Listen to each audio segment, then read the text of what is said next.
Olá pessoal, tudo bem? Bom, então aqui a gente começa uma série de vídeos em que a ideia é pegar o conteúdo que é visto nos cursos de pós-graduação em econometria e colocar o conteúdo de econometria 1, né, que começa lá com o OLS e termina, passa por estimadores não lineares e termina lá com alguns estimadores de painel, né? Aí a gente vai ver alguns. Então, a ideia é usar esse espaço para fazer a implementação computacional desses estimadores utilizando a linguagem Python. Por que Python? Bom, deixa eu ver se eu acho um gráfico aqui, que eu não deixei isso programado, estou fazendo no improviso aqui. Opa, não era isso que eu queria abrir. Vamos lá, ver se aqui tem um gráficozinho bonito.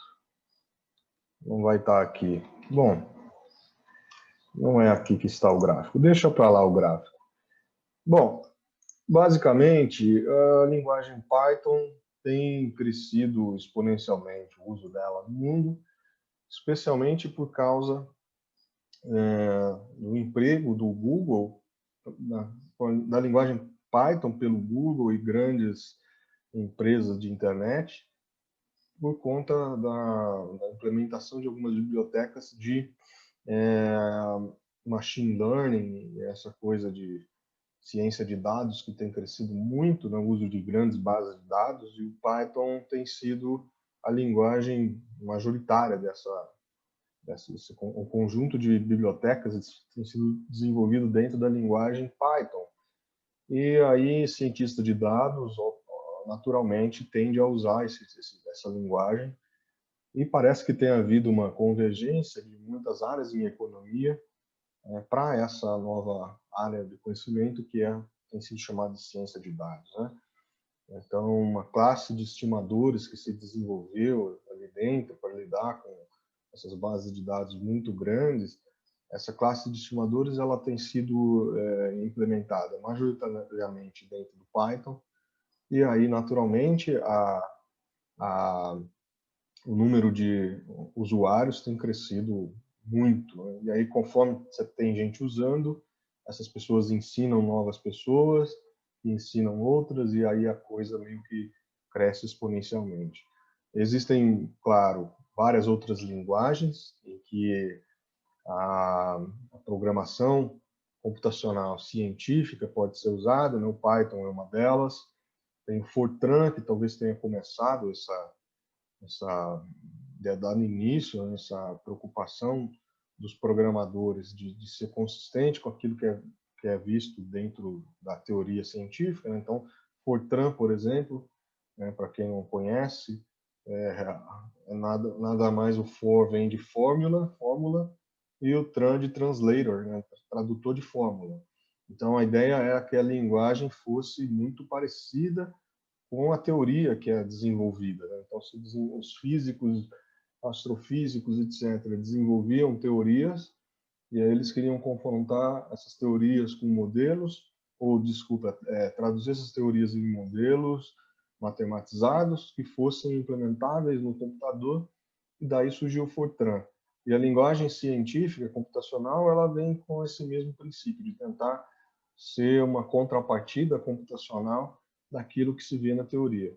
Então, você tem hoje algumas linguagens que são usadas majoritariamente para isso, né? Você tem o próprio Python, tem o Julia, que é um concorrente, o Fortran ainda tem lá os seus usuários, e parece que até tem uma versão nova do Fortran aí, mais moderna, porque você tem implementação de computação paralela, usar placa de vídeo, coisas assim, né? O C, que tem também as suas bibliotecas de ciência, de programação científica, né?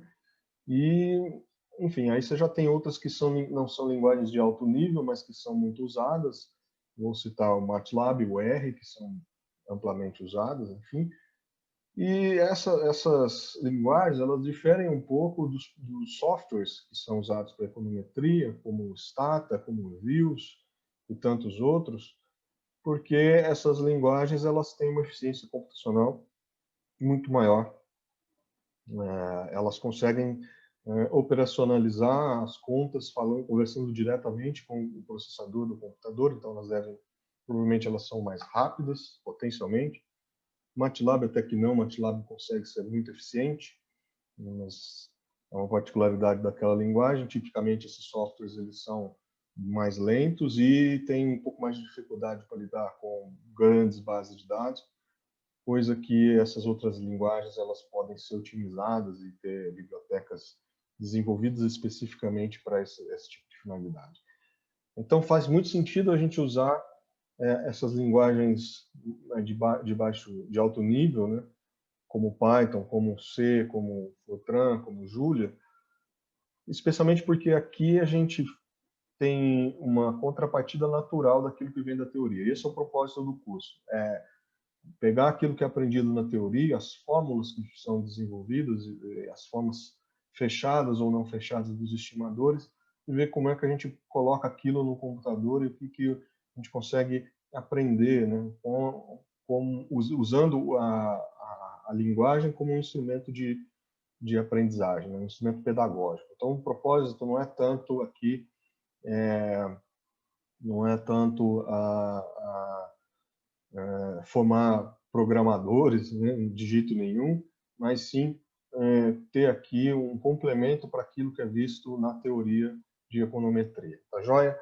Então vamos lá, vamos começar pelo básico, bem básico mesmo, né? Aqueles alunos que têm facilidade podem pular essa parte aqui, não vai ser mais perda de tempo para eles, mas alguns que não têm tanta familiaridade com essas questões mais técnicas de instalação, de linguagem de programação e etc., vão talvez se ver aqui um pouco mais acolhidos. Então vamos lá. A gente vai seguir um pouco, a ideia das notas é seguir, das notas não, das aulas, é seguir um pouco o que o Kevin Shepard faz nas notas de aula dele, tá? Também pegando alguma coisinha na referência do site do Statusky do Sargent, né, que é o Quant Econ, que eu até estava brincando com ele aqui, né? E que aqui você tem já um conteúdo bastante vasto, né, e vão muito além da econometria, do curso de econometria 1, né, que você tem solução de modelos, né, tem uma discussão de solução numérica e tudo mais, que fogem ao escopo do propósito dessas aulas aqui. Então, a gente vai focar no curso de econometria 1, como eu disse, né, pegando lá os estimadores lineares vistos no começo do curso, passando pelos não lineares e chegando até os estimadores de painel. Então tá, então vamos fazer aqui a instalação do Python, né? Configuração e instalação. Eu tinha instalado, mas eu desinstalei justamente para poder fazer junto aqui e explicar passo a passo como fazer isso. Então, como eu disse, quem já tem facilidade, é só pegar aqui esse slide, executar tudo e ir para o próximo passo da aula, que é ir lá brincar com o Python em si. Então, o que a gente vai fazer, né? O Python, como eu disse, ele é uma linguagem de programação, então ele tem aplicações que vão muito além dessa aplicação numérica que a gente vai ver aqui. E aí o que acontece? Por essa razão, você tem um conjunto gigantesco de bibliotecas que podem ser instaladas. Gigantesco.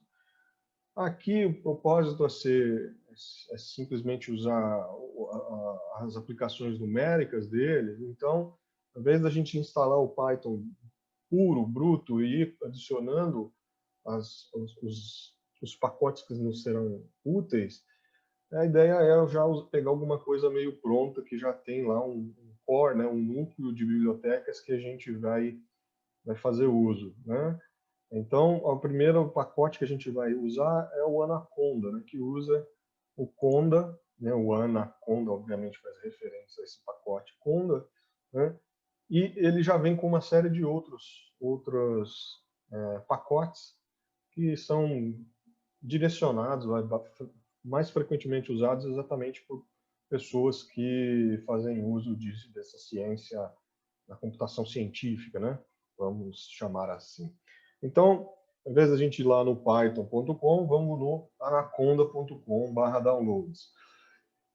Nota, comentário, né? O Python ele não tem retrocompatibilidade, então a gente vai partir do pressuposto aqui de usar a versão mais atual.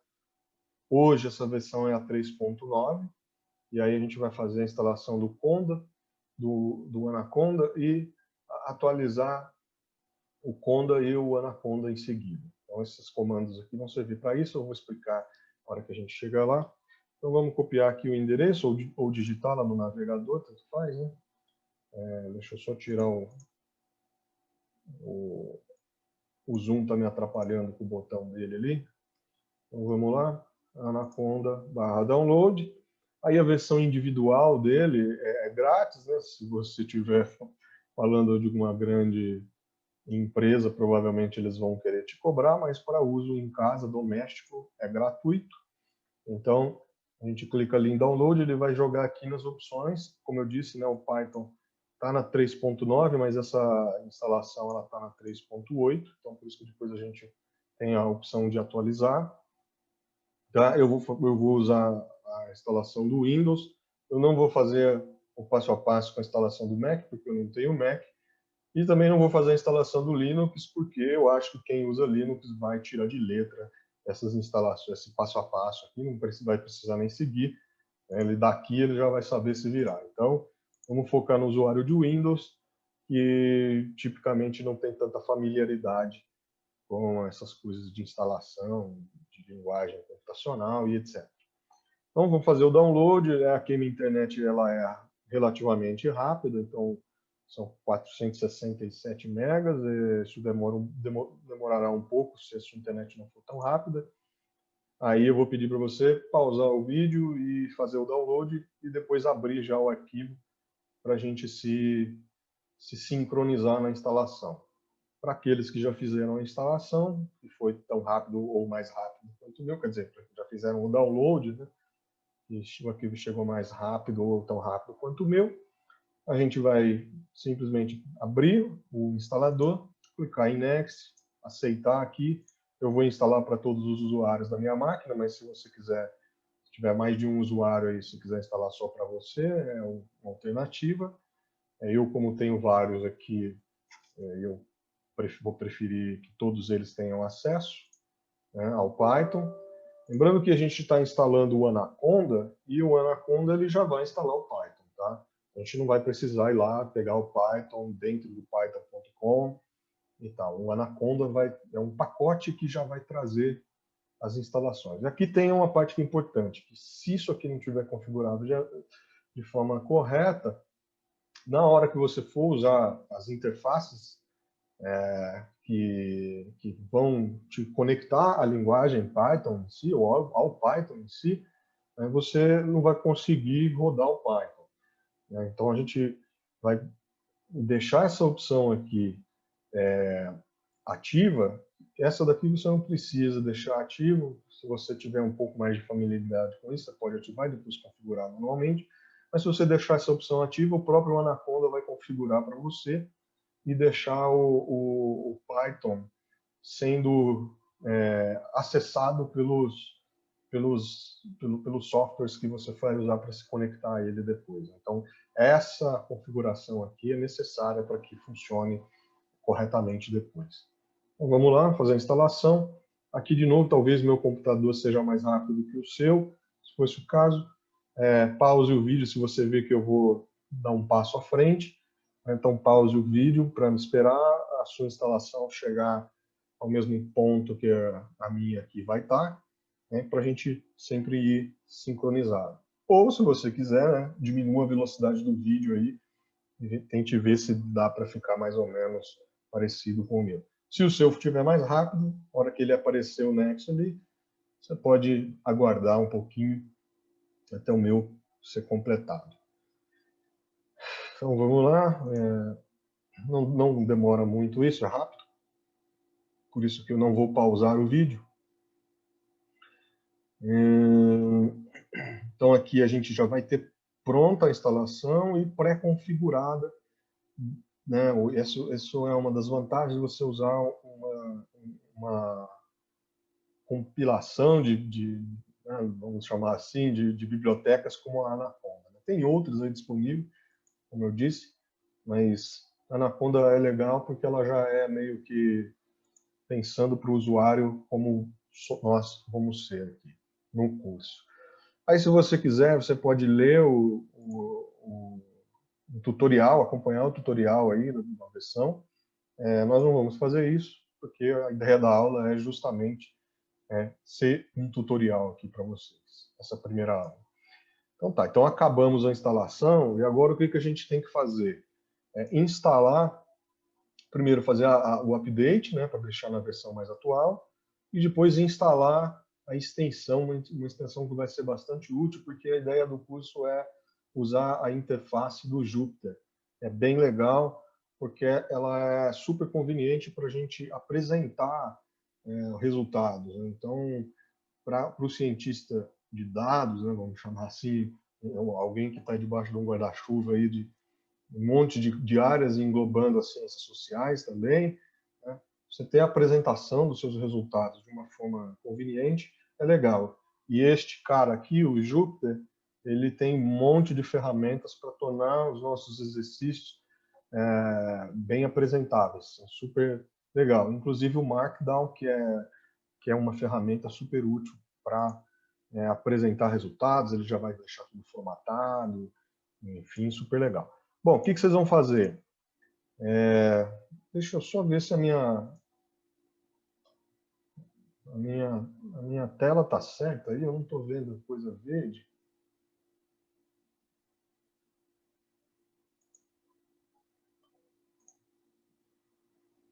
Eu acho que sim, eu espero que sim, né?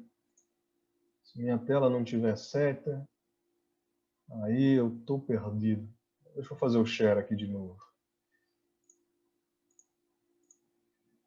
Para certificar que eu não estou fazendo nenhuma bobagem.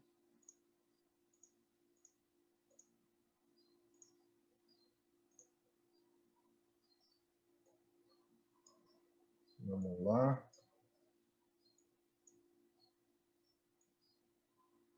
Aí. Agora eu estou mais tranquilo de que a tela está sendo gravada corretamente. Então vamos lá. A gente vai no menu iniciar, e aí no menu iniciar o instalador criou essa pasta aqui chamada Anaconda, né? Um comentário, eu peguei a versão 64 bits, né? Você tem que ver, se certificar se seu processador ele tem o seu Windows, né?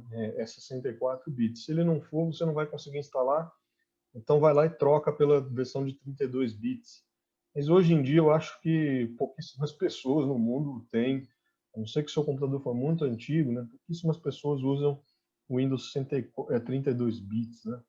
Bom, aí onde que a gente vai? Ele criou essa pasta, Anaconda 3 aqui, e tem vários, tem uns terminais aqui, nesse PowerShell, tem o prompt, a gente vai usar esse prompt agora. Ele criou aqui também um atalho para o Jupyter Notebook e um atalho para o Spider. Esse reset aqui ele vai zerar as configurações do Spider. A gente não vai usar o Spider, a gente vai usar o Jupyter Notebook. Então, esses outros caras aqui a gente, por enquanto, vai ignorar. A não ser que alguma coisa durante o curso apareça, mas aí eu explico como usar isso aí. Então, agora a gente vai aqui no prompt. A gente precisa abrir esse cara com permissão de administrador. Então, a gente clica com o botão direito e vem aqui executar como administrador. Ele vai pedir a permissão, a gente cede a permissão.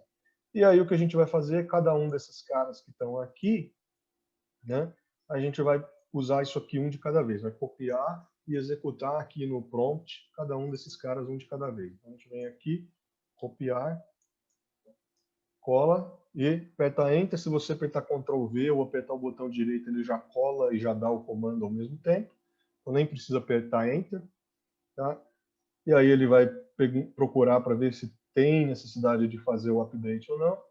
Se tiver, ele aparece aqui perguntando se você quer proceder ou não à atualização, ou à instalação, nesse caso é uma atualização. Então veja aqui, ele está chamando o Conda, dizendo que ele vai atualizar o próprio Conda. Ou ele pode chamar o Conda, atualizar o Anaconda, que é o pacote, né? Então são essas duas atualizações que a gente vai fazer. Eu vou apertar Y e Enter para ele fazer o download e instalar. Aqui de novo, né, se a minha instalação for mais rápida do que a sua, dá um pause na minha aí, dá um pause no vídeo, né, e aguarde a sua me alcançar aqui. Ou diminua a velocidade do vídeo, né? Tanto faz. Aí ele já acabou, aí ele volta lá no prompt, né, aguardando a gente dar um comando novo. Comando novo que a gente vai dar essa segunda instalação, copiar, cola apertando o botão direito do mouse, ou Ctrl V, ou você pode digitar também, né? Para quem não é familiarizado com esses prompts de comando, né? Certifique-se que está como administrador, porque senão ele vai dar erro dizendo que você não tem permissão, né?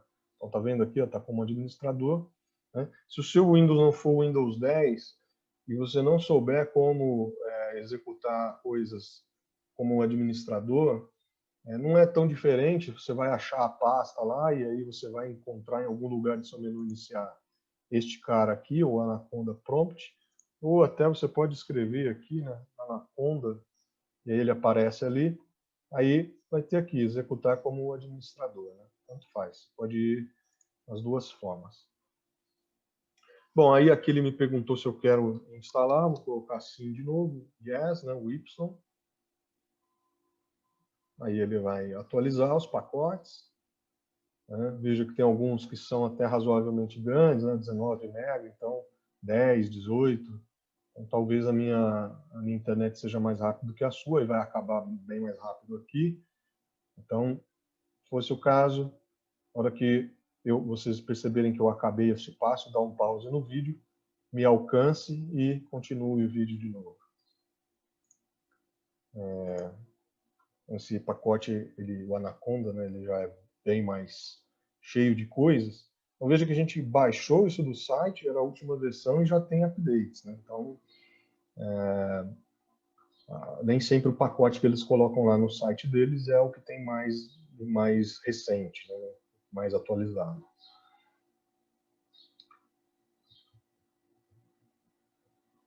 Então aqui provavelmente ele já está colocando a versão mais recente do Python. Não sei se eles já implementaram isso no pacote, né? Mas potencialmente já é uma versão mais recente do que aquela 3.8 que eles estavam divulgando lá.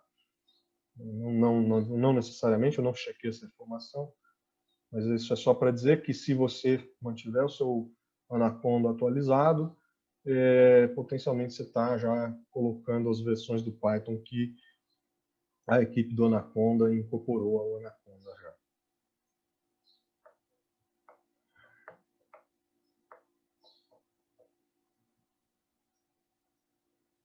Vamos aguardar aqui a instalação.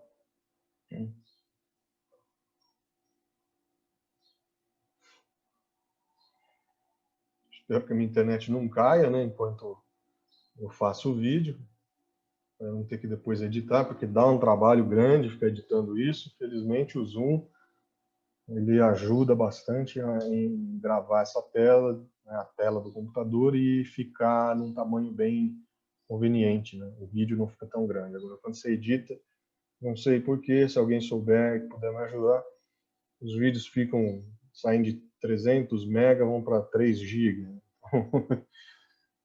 Para quem faz download do vídeo, é uma calamidade. Ele já está acabando de instalar.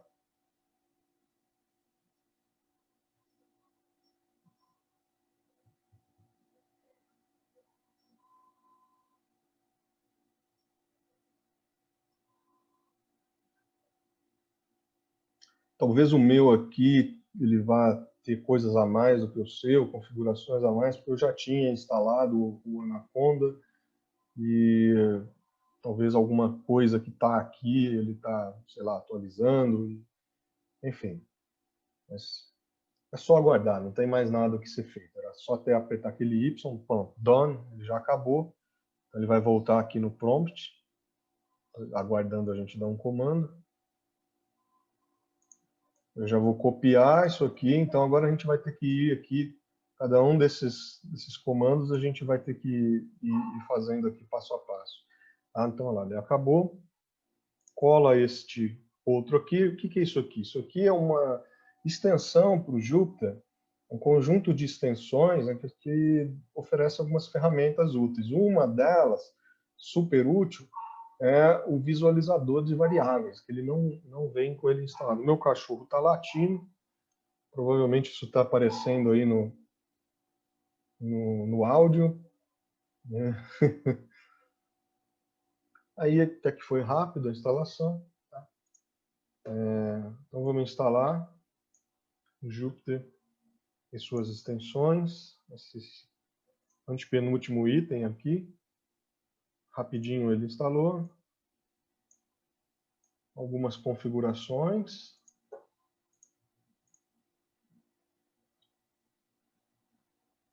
E finalmente esse último aqui. Obviamente que você tem que esperar o prompt aqui reaparecer, né?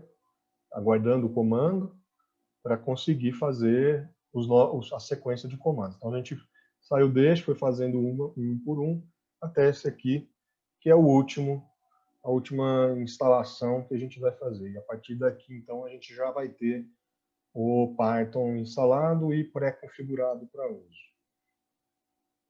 Eu vou abrir o Jupyter assim que tiver acabado e mostrar para vocês rapidinho a interface dele. E aí eu vou encerrar esse vídeo. Talvez eu junte, ainda não pensei se eu vou deixar separado ou não. Então dá um Y ali. Provavelmente eu vou separar em 2 vídeos. Né? O outro vídeo mostrando o que a gente vai fazer lá dentro, como é que a gente vai operacionalizar as coisas. Daí fica separado. Esse vídeo fica para instalação e o outro vídeo fica sobre uso e etc. E aí o terceiro vídeo, aí sim a gente vai para a econometria. Tá? Então, beleza. Então, a gente acabou de instalar. A gente executou todos esses passos, esse passo a passo aqui. Né? Então, a gente pode fechar aqui o Anaconda Prompt. Eu já vou fechar esse cara aqui também, que... Bom, deixa ele aqui, porque senão eu vou fechar, vou ter que copiar e colar para vocês de novo. Tá, então deixa eu só minimizar aqui, que eu não estou conseguindo ver por causa do Zoom. E, bom, ok. Para quem quiser, o livro do Kevin Shepard, ele dá o passo a passo da instalação para você fazer pelo Python. Então, se você não quiser o Anaconda, uma pessoa bruta, quiser ir fazendo o passo a passo, está aqui no capítulo 1 do livro dele, ele explica aqui como é que você faz a instalação do Python usando o python.com, né?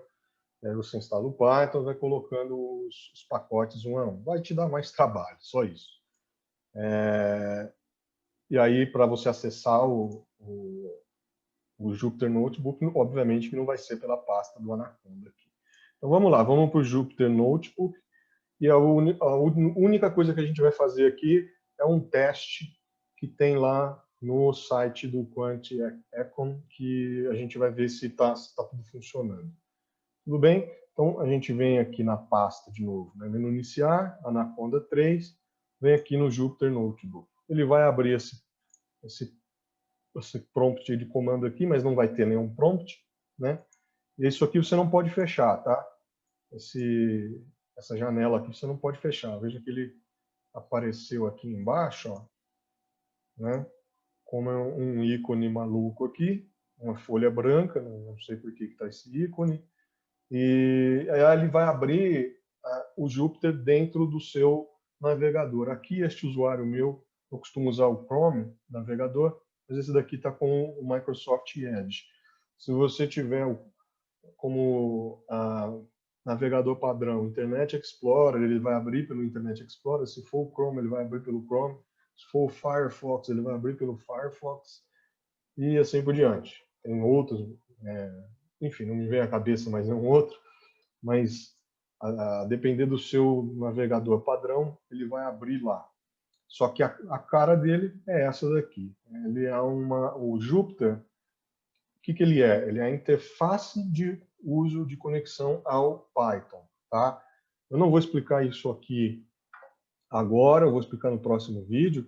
Aqui agora a gente só quer fazer um teste, para ver se a instalação ficou ok, tá? Mas rapidinho, o que são esses arquivos aqui? Isso aqui é a pasta onde ele instalou o Python e coisas que tem lá, eu acabei de colocar em outro lugar aqui. Enfim, tem alguns links aqui para você acessar arquivos que você queira fazer o uso dentro do Jupyter, tá? Então você pode vir por aqui, ou você pode fazer o upload aqui. Então, se tem um arquivo em Python que você quer usar, você pode vir aqui, ele vai aparecer aqui, você clica nele, ele vai abrir uma outra janela, tá? Aqui agora, a única coisa que a gente vai fazer uso aqui é desse NB Extensions aqui. Tá? A gente vai vir aqui e ver se a instalação, desculpa, a extensão que a gente instalou, se ela está ativa, tá? A gente instalou algumas e a gente quer que fique ativa essa daqui, ó, o Variable Inspector, tá? Que é a inspeção de variáveis. Se esse cara não tiver ativo, a gente não consegue ver as variáveis que estão salvas na memória do computador, tá? Então aqui ele está ativo, né? A gente pode desabilitar ele, tá aqui o botão para desabilitar. Então se está ativo, tá beleza. Na minha instalação ficou tudo bem. Se na sua não tiver, então você vai vir nessa lista aqui, clica nesse cara aqui, o Variable Inspector, aí vai estar ativo aqui para você, vai estar passível de clique a opção Enable aqui, então você ativa ele apertando aqui e está tudo bem. Então, a gente volta aqui para o File e vamos fazer o teste. Clica aqui em New Python 3. Beleza? Tá vendo? Ó, aqui é o que está a execução do programa, tá? Isso aqui é só assim, uma espécie de interface que está mandando comandos para cá. Então, se você fechar isso aqui, ele vai perder a sessão, tá? Se a sua instalação foi feita corretamente, apareceu esse botão aqui, ó. Então, se esse cara aqui que a gente viu que estava ativo, né, o inspetor de variáveis, se ele ficou ativo corretamente, apareceu esse botão aqui. Senão vai estar tudo igual aqui a interface, exceto por esse cara. O primeiro teste que eu vou pedir para vocês fazerem é vir aqui, eu vou depois no próximo vídeo eu explico isso aqui. Mas se vocês vêm aqui nessa caixinha de texto, digita, por exemplo, x igual a 1, ou x igual a qualquer coisa, ou qualquer outra letra igual a qualquer outro número, e aperte Shift e Enter. E aí você aperta X de novo e Shifter e Enter. Para ver, tá vendo? Aqui ele tem input, quer dizer que a gente enviou alguma coisa para a memória, a gente está criando a variável x e dizendo que ela vale 1, e aqui a gente podia ter apertado ou ter escrito, né, print x, aí aqui ele já ia cuspir o resultado. Aqui eu digitei x, você está perguntando quem é x, ele te responde, o output é 1. Então, o que faz esse cara aqui? A gente seleciona ele, ó, ele abre as variáveis que estão carregadas. Eu vou escrever, não precisa de você fazer isso, é só para ter aqui um exemplo, né?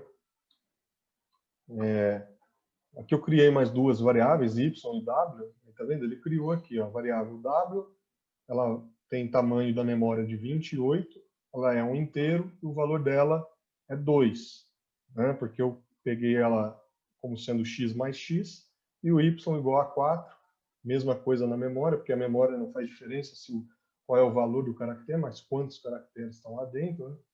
Então, vai ocupar o mesmo espaço da memória, esses 28 bytes ou bits, sei lá qual que é o tamanho disso, deve ser bit. E, bom, não sei.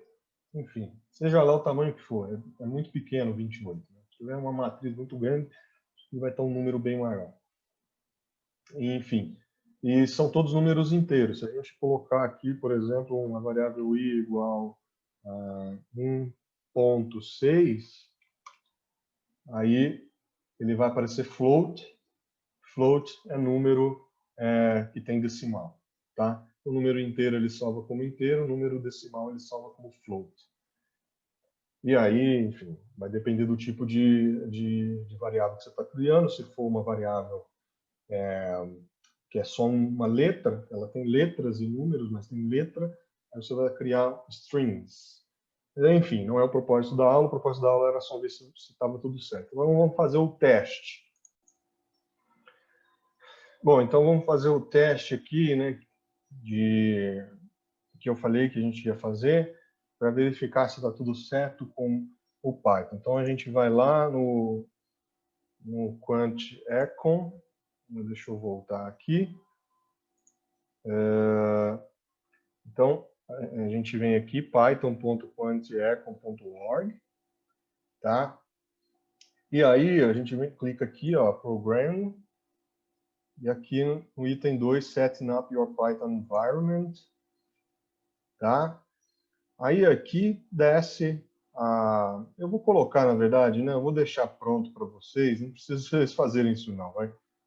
Mas eu vou pegar um teste que tem aqui para vocês copiarem e colarem lá na sua seção do Python, lá no Jupyter, tá?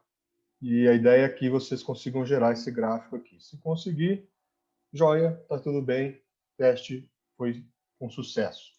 Se não der certo, alguma coisa deu errada, e aí recomendo você rever se você fez todos os passos anteriores de forma adequada. Então, você vai pegar uma célula dessas aqui, colar o código ali. Então, de novo, você não precisa ir ali, eu vou deixar isso pronto para vocês. Eu vou até colocar aqui um slide adicional. Eu devia ter feito isso antes, né? Então, vamos tirar esse cara daqui. Vamos colar esse cara aqui, tá? Então, aqui vai estar o código do teste para ver se o Python está ok. Clique em Run, ou então aperta Shift Enter ali na célula, e aqui vocês veem que eu tive o sucesso em gerar o gráfico. Aí aqui, só para aproveitar, ó, veja que vários objetos que foram criados aqui nesse código, ó, tem um objeto aqui, que é esse n igual a 20, eu tenho que ter um n aqui, né? Tá aqui o n, vendo, igual a 20. Esse inspetor de variáveis, ele não vem por default no Jupyter, então a gente não conseguia ver as coisas que estão na memória. Ia ficar uma coisa desaparecida aqui, assim, ó. Então, o que eu tenho salvo na memória aqui? Olhando aqui, só se eu ficar olhando um por um aqui, mas um código grande, com zilhões de variáveis, vai ser difícil a gente usar o Jupyter Notebook para nos ajudar. Então, esse inspetor de variáveis, ele é super útil. Depois a gente vai ver em algum momento, quando a gente estiver trabalhando com base de dados, que é possível a gente abrir a base de dados também no navegador e ver o que está acontecendo aqui. Que sem esses adicionais que a gente instalou, era muito difícil usar o Jupyter Web, e aí a gente tinha o Jupyter Notebook, desculpa, e a gente tinha que usar uma outra interface. Agora não, dá para fazer tudo pelo navegador, e aí é super leve e tranquilo. Tá? Então, era isso. A próxima aula, então, vai ser de alguns exercícios aqui para a gente treinar o uso do Python, e especialmente o Jupyter, né? Eu vou falar um pouquinho de como usar esse cara aqui e fazer alguns exercícios. E na terceira aula, né, na segunda aula a gente faz aula sobre o Jupyter, na terceira aula a gente faz OLS, a gente faz um pouquinho de experimento de Monte Carlo, fazer gráfico da convergência das cadeias, das cadeias. Eu estou com cadeia marcoviana na cabeça, da convergência dos parâmetros que a gente estiver estimando, e daí faz teste de hipótese, e provavelmente eu já vou cobrar também, já vou cobrir também o estimador de mínimos quadrados de 2 estágios e o GLS. Tá bom? E aí fica um conteúdo legal para uma aula sobre econometria propriamente dita. Então é isso aí, gente. Obrigado pela atenção de todos. Nos vemos no próximo vídeo. Ou pelo menos vocês me veem.